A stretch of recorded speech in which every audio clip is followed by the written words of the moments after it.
What's up, everybody? This is your boy Uber Hikari, aka the Nerd Nigga, here to bring you another video with no frills, just the analysis. And it's that time again. Yes, I'm here today to bring you another The Art of Storytelling video. And today I'm going to be talking about character roles. Now, I know I said maybe a couple of months ago that I was supposed to be doing character profiles, but I felt like I had to do this video first. First, I was on hiatus, and then this month wasn't really good either. And so I felt like I had to do this video first because while I was doing my character profiles, while I was getting my notes together, I realized that I was sort of confused about what precisely character roles were and how some character roles differentiated from other character roles. And I figured that, and I knew some people in the YouTube anime community were having that trouble too, because I seen videos like, this was a couple of months ago when Otaku Symbol was still doing his favorite heroes, favorite villains segment. And I think one of the people that he was talking about was L. But in the comments section below, a lot of people were arguing about whether Light was a protagonist or an antagonist or a villain and what precisely his character role was. And also, when it comes to, things like Legend of Korra reviews, a lot of people claim that Amon is a villain. And I disagree. I think he's not a villain. He's actually an antagonist. And so I want to get into more in depth into what precisely those things mean and how those character roles relate to each other. And because character roles, understanding precisely what a character role is and how it relates to the narrative is just a very important part of being able to evaluate a character's narrative position, meaning what role they play in the narrative and how they function with respect to the narrative.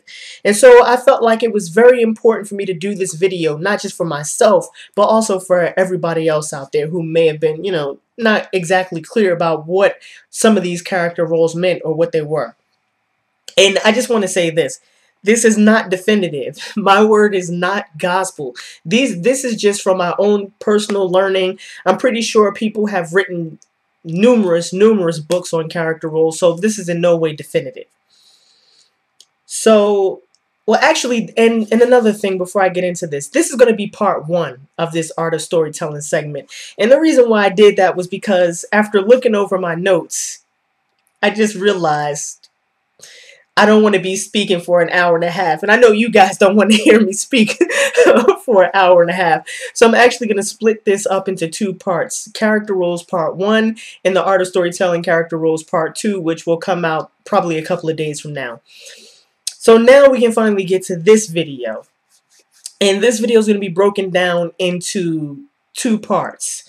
First, I want to talk about basic character roles. And what I want to talk about is how you define a character role based on their relationship to the narrative or based on their relationship to the plot or the story. The second part of this video I want to talk about is character roles defined by the interaction between the reader and that character. And so these character roles are defined by how the viewer or the reader perceives them and how they perceive their own relationship with respect to that character. So the first part, basic character roles. And I want you guys to bear with me because I'm going to be talking about some things that may seem obvious, but it'll become necessary later on why I had to talk about them. So the most basic character role, main character. So what is the main character? The main character is the character or characters around which the narrative is focused. So these are the sort of prime movers of the narrative. They're the characters through whom the audience or the reader is supposed to experience the story. So they become, in a certain way, the medium, or rather the intermediary between the narrative of which they're a part and the viewer or reader. So that's the primary function of a main character. Their primary function is to be the intermediary, to allow the reader or the viewer to experience the story through them. So that's how you can always identify a main character. And I'll get into this later on, but the main character is not the protagonist, or rather not necessarily the protagonist. They can be the protagonist, but they don't have to be. Secondary characters, the second basic character role, or some people like to call them supporting characters.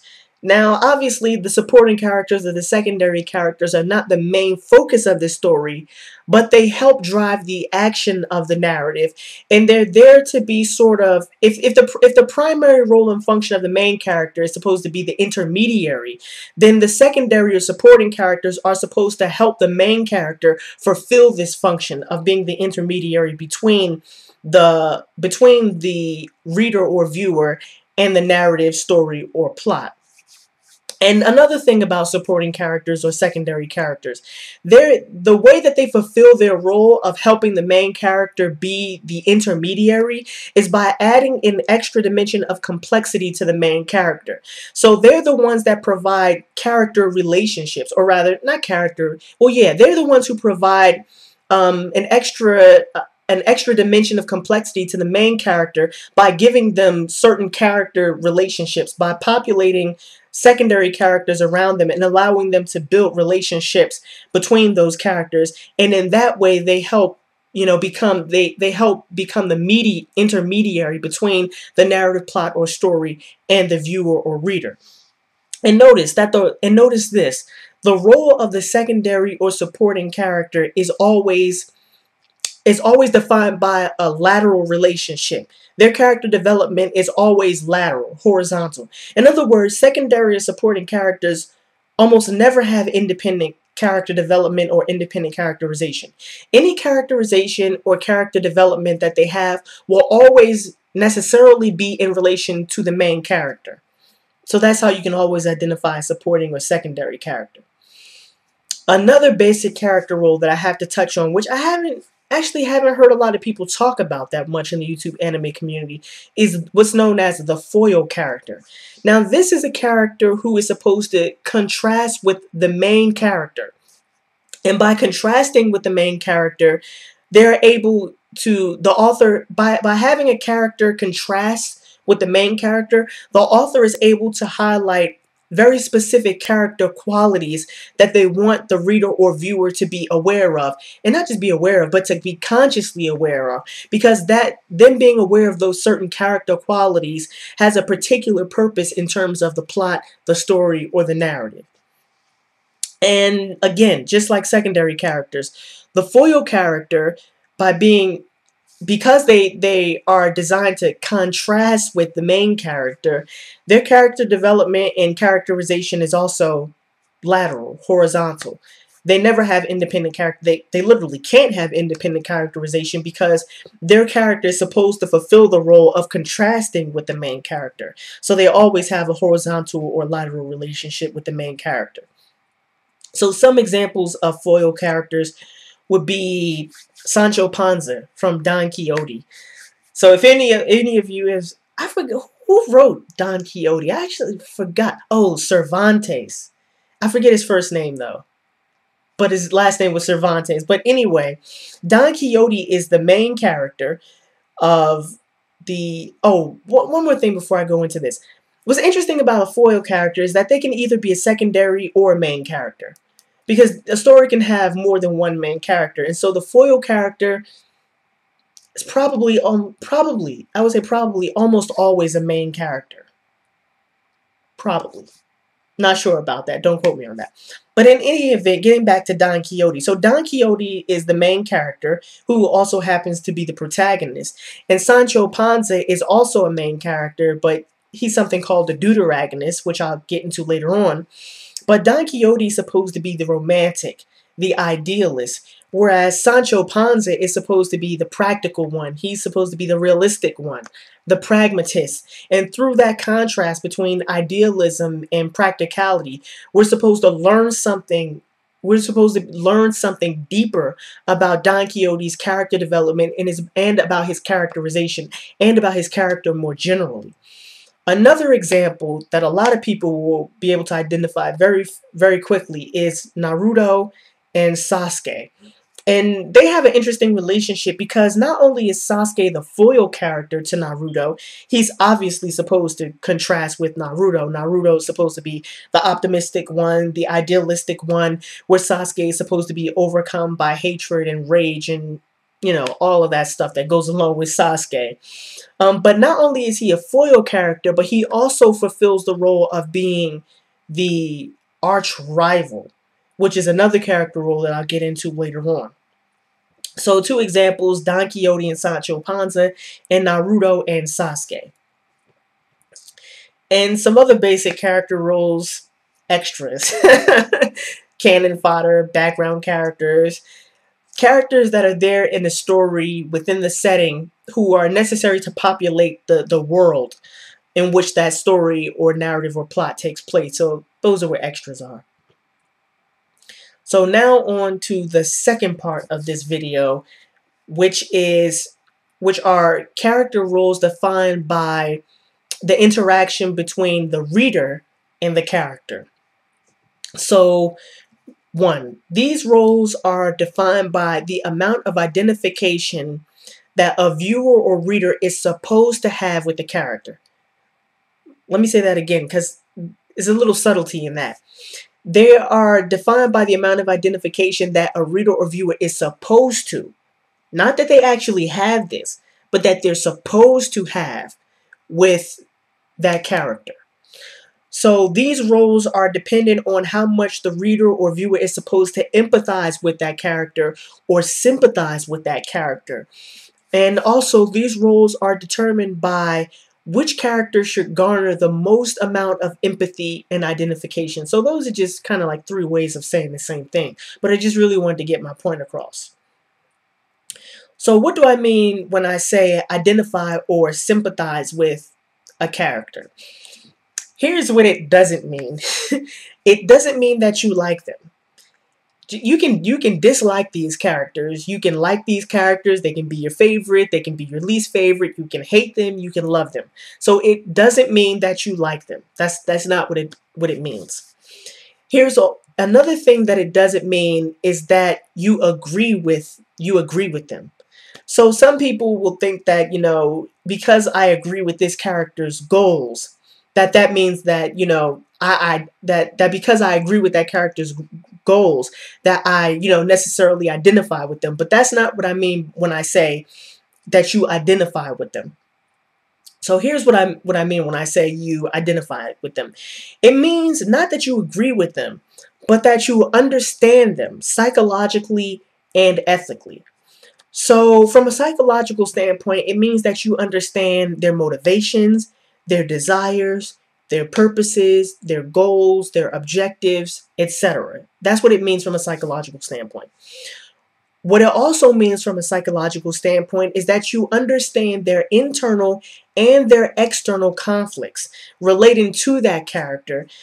And what it also means is that you understand that characters, by understanding their internal and external conflicts, you understand precisely what relationship that they have to the plot, the narrative, or the story, and what relationship they have to other characters within that story. From an ethical standpoint, to identify, sympathize, or empathize with the character means that you understand the sort of ideological lens that they use to interpret the world. So you understand their conception of right or wrong. You understand their sort of moral or ethical perspective that these characters have. So that's what I mean when I say that you identify with them, you sympathize with them, and you empathize with them. And there are 4 main character roles that fulfill these qualifications. The first one, and the one that probably most people know, is the protagonist. Now, the protagonist can be either an individual or they can be a group.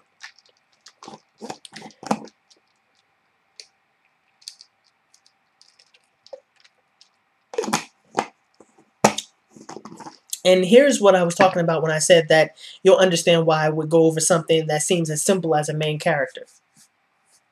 The protagonist and the main character can be different. And there's a couple of ways in which they could be different.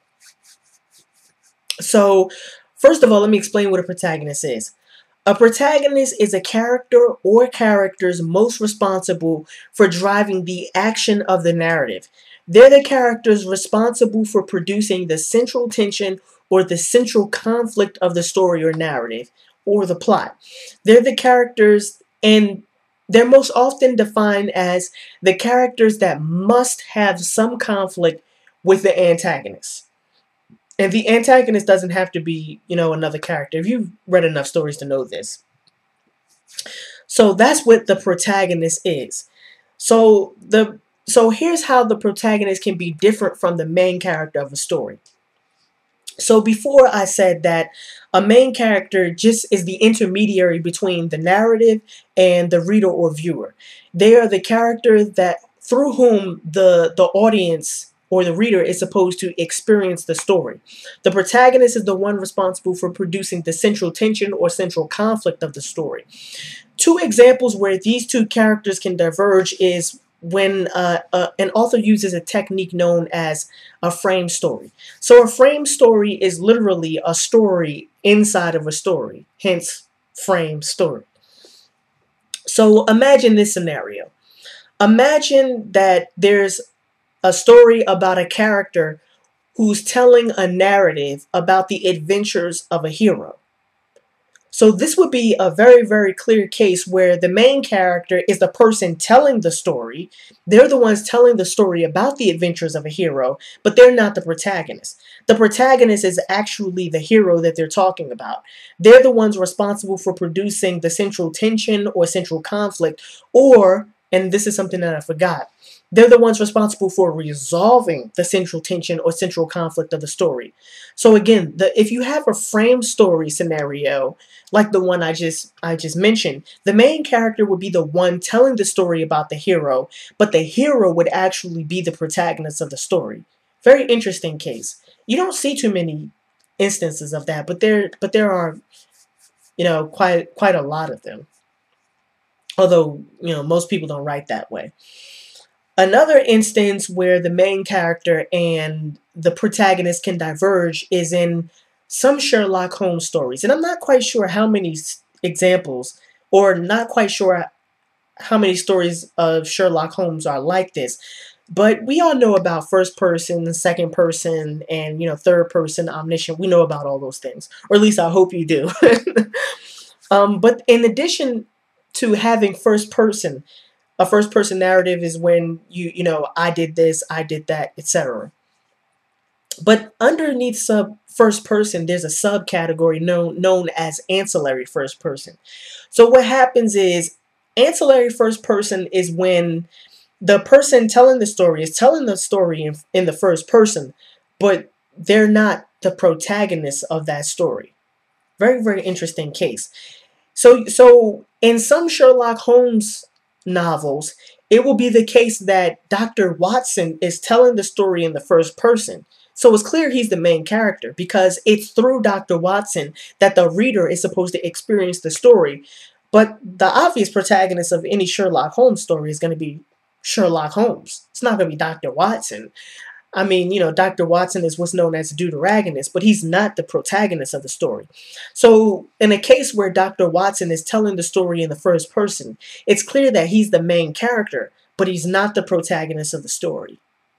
So those are just two very interesting cases where the main character and the protagonist of a story can diverge, where they don't have to be the same character.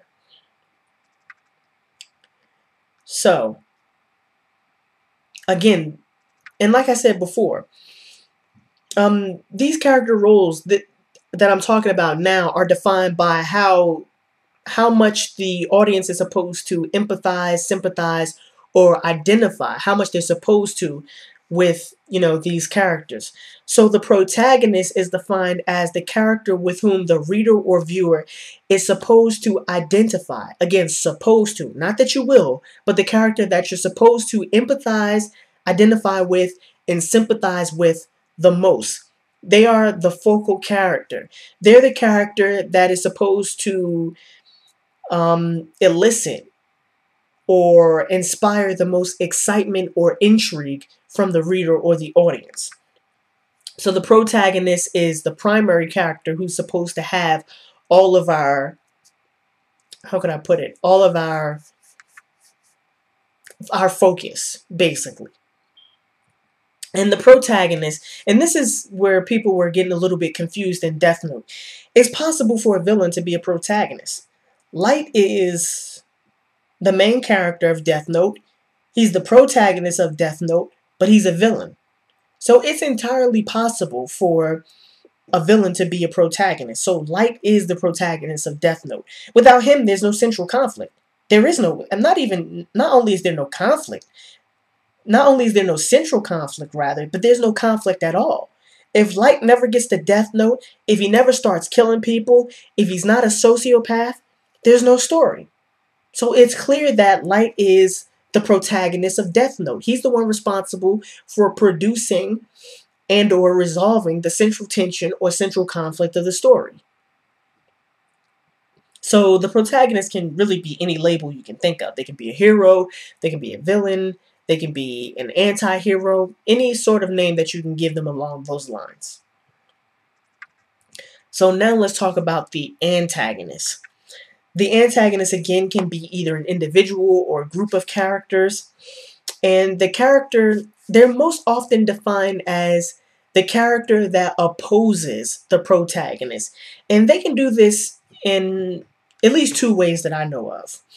One way they can thwart the protagonist's goals or desires or objectives or purposes. One way they can do that is to be purposeful about it. They can proactively try and prevent the protagonist from reaching their goals or fulfilling their wishes or desires. But another way they can do that is they don't have to be, proactive at all. It's entirely possible that a character can be an antagonist but not be proactive. It's possible that their very existence can be problematic for the protagonist being able to fulfill their goals. You could imagine a plot scenario like, in order to defeat this evil, lord, they have to, well, that's interesting because the villain and the antagonist can actually not coincide, but you can think of your own sort of imaginative scenarios where an antagonist doesn't have to be proactive, but by their very existence, they can thwart the protagonist's goals. And I'll talk about that later on, about the villain and the antagonist. I think that's actually in the second part of this video, though. So the antagonists, like I said, they're supposed to be the ones who are opposing the protagonist, but they're also supposed to be the character with whom we empathize or identify with the least. Based on the narrative structure, based on the story structure, this is the character with whom we should identify with the least. And it's possible that the antagonist can be a hero, they can be a villain, they can be an anti-hero. So they can be any number of things. Just like the protagonist can have any of these labels, the antagonist can have these labels as well. And what's important to understand about the antagonist and the protagonist is perspective. It all depends on perspective. Particularly, it depends on two types of perspective. The perspective of the characters in the narrative and the perspective of the reader or viewer. So, like I was saying before, the protagonist does not have to be the hero, and the antagonist does not have to be the villain. So if the villain is the protagonist, then it's entirely possible that from the protagonist or from the villain's perspective, the hero is the antagonist. And not only that, but from their perspective, they could actually see the hero as being evil. It's entirely possible that that can be the case, and, vice versa. Of course it could be, vice versa, because we generally associate the protagonist with the hero. But objectively speaking, that is, from the perspective of the viewer or the reader, the hero cannot be the villain. I mean, I know that, of course, may sound like obvious. But again, if the villain is the protagonist, then from their perspective, the hero can be seen as the villain. But from the perspective of the reader or viewer, from the ethical standards that we use to judge villainy versus heroism, the hero can never be the villain. Just not possible without some sort of contradiction. And also, let me just speak about this very quickly. It's possible to have multiple antagonists, but there's a special case where you can have multiple antagonists. And Full Metal Alchemist is a very, very interesting and instructive example of this. So imagine a scenario which starts off like this. You have the homunculus from Full Metal Alchemist Brotherhood. And from the start of that series, we assume that they are the antagonists and we assume that they are the villains. But later on, we find out that they're actually not the ones in control, that somebody stands behind them known as Father. And I won't spoil anything for people who haven't seen Full Metal Alchemist Brotherhood. But this is a case where the homunculus are what's known as the false antagonist. In other words, there's somebody behind the homunculus pulling their strings, ordering them and directing them to do these things. And so what happens is the homunculus become the false antagonist, and the real antagonist becomes the person behind them pulling their strings, which in this case would be Father.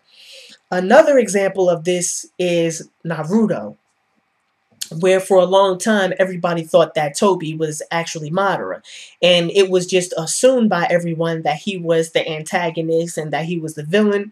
But later on we find out that the person who's probably pulling his strings is Madara. So Toby is actually was known as a false antagonist, and Madara would be, well, we don't know precisely what he is yet, but you know, just for example, let's assume he turns out to be a villain. If he is a villain, then Toby would be the false antagonist and Madara would be what's known, would be the villain.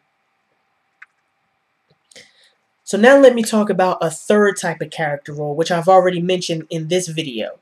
And this character role is known as the deuteragonist. So the deuter, I forget where deuter comes from, but I believe it's either Greek or Latin. And one of the root definitions of deuter is two. So that's how you can always identify a deuteragonist. It's the second most important character behind the protagonist. In other words, this is the second most important character with whom we're supposed to identify with or sympathize with. So the protagonist is the primary character we're supposed to identify with. The deuteragonist is the second most important character that we're supposed to identify or empathize or sympathize with. So long time ago, when Greek drama first started out, there was only the protagonist and the antagonist. And so what you had was the antagonist was by default the deuteragonist. The protagonist was the character with whom the audience was supposed to identify with the most. And the antagonist was, since it was the only other important character, the character with whom we're supposed to identify with the least. So they kind of fulfilled that role of deuteragonist. But it's a little bit more complicated than that, because that's not quite what a deuteragonist is. And the label of deuteragonist didn't come along until a little bit later. So the deuteragonist can be seen as a sort of secondary protagonist.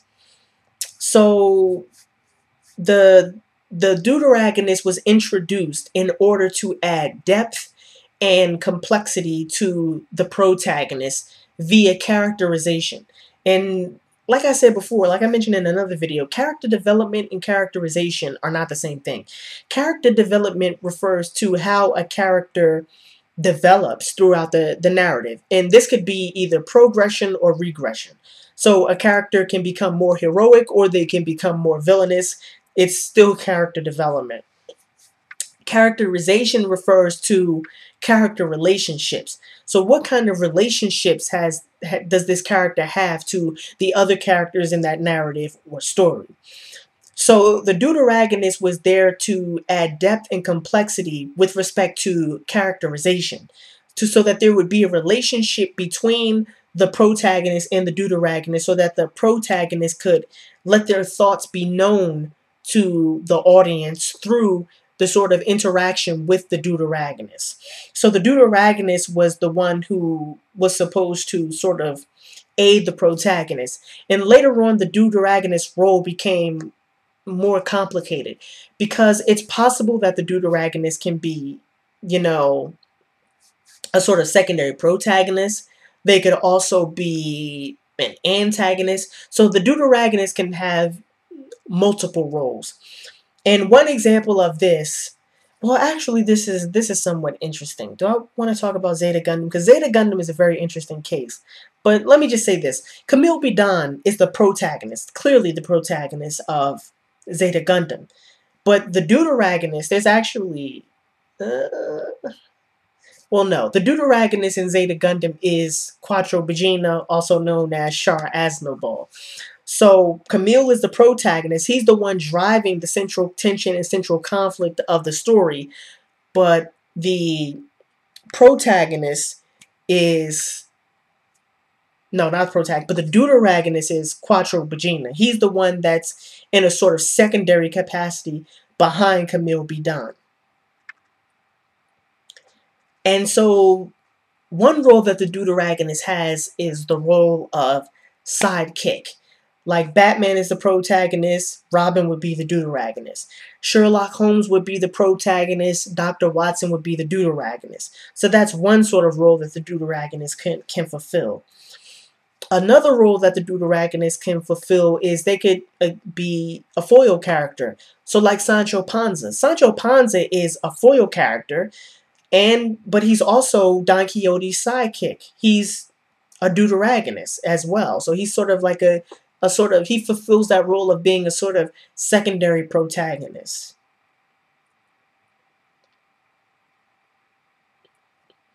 And again, the deuteragonist can be a hero, they can be a villain, they can be an antagonist. The only thing a deuteragonist can't really be is a protagonist. By definition, they can't be a protagonist. They can, really be any label you can think of. But what they can't be is a tritagonist as well. So they can't be a protagonist, they can't be a tritagonist. So the tritagonist is what I'm going to talk about next, and this is going to be the last character role of this sort. So, of course, if you have a protagonist, which is, one, primary, and you have the deuteragonist, which is secondary, then you have to have a tertiary character, which is the tritagonist, the third character. So they're the third most important character behind the protagonist and deuteragonist. And generally, this is either the antagonist or the villain. So, because, an antagonist doesn't have to be a villain. So this is the character with whom you're supposed to empathize or sympathize or identify with the least. So like I stated earlier in Greek drama,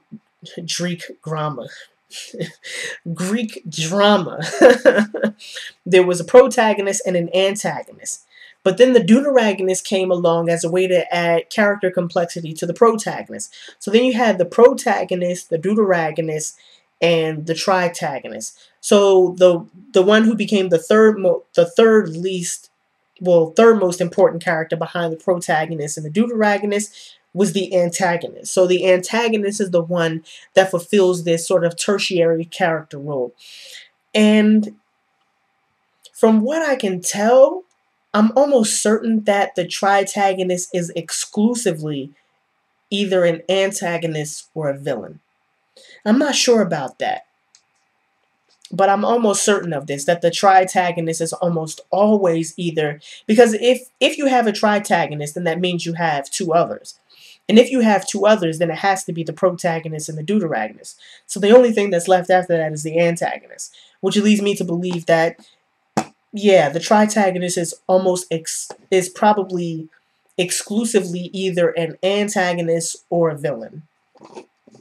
So this has been part 1 of the art of storytelling character roles. Hope that you enjoyed this video. So this was your boy Uber Hikari, aka the Nerd Nigga. Just brought you another video with no frills, just the analysis. Peace and have a blessed day.